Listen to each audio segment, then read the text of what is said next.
সাকরাতুল মউত, তোমাকে তো মরতে হবে, তুমি মরলে কোথায় যাবা? আমি বললাম মালিক জমিনের নিচে। তো তোমার চামড়া তো জমিন খেয়ে ফেলবে, তোমাকে তো জমিন খেয়ে ফেলবে।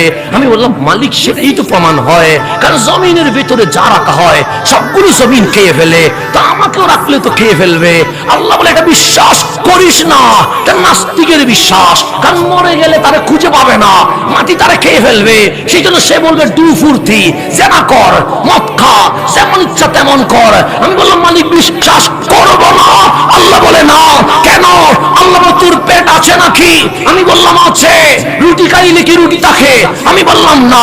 ভাত খাইলে কি ভাত থাকে? আমি বললাম না। সবজি খাইলে কি সবজি থাকে? আমি বললাম না। এগুলো গোবরে রূপান্তরিত হয়ে যায়। আল্লাহ বলে ঠিক মাটির ভেতরে যা দেওয়া হয় সব মাটি হয়ে যায়, পেটের ভিতরে যা দেওয়া হয় তা গোবর হয়ে যায়। কিন্তু তুমি তো মায়ের পেটে ছিলা। আমি বললাম হ্যাঁ একদিন। আমি বললাম না। 1 ঘন্টা? আমি বললাম না। কতদিন ছিলা? আমি বললাম 10 মাস ছিলাম। আল্লাহ বলে 1 সেকেন্ড 1 মিনিট যদি বের করা যায়? আমি বললাম হ্যাঁ। আল্লাহ বলে 10 মাস রাখলাম কেন?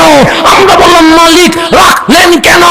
আল্লাহ বলে এটা প্রমাণ করার জন্য যেই মালিক জন্মের আগে ছোট্ট মায়ের পেটে জিন্দা রাখতে পারে, সেই মালিক 3.5 হাত কবরের ভেতরেও জিন্দা রাখতে পারে।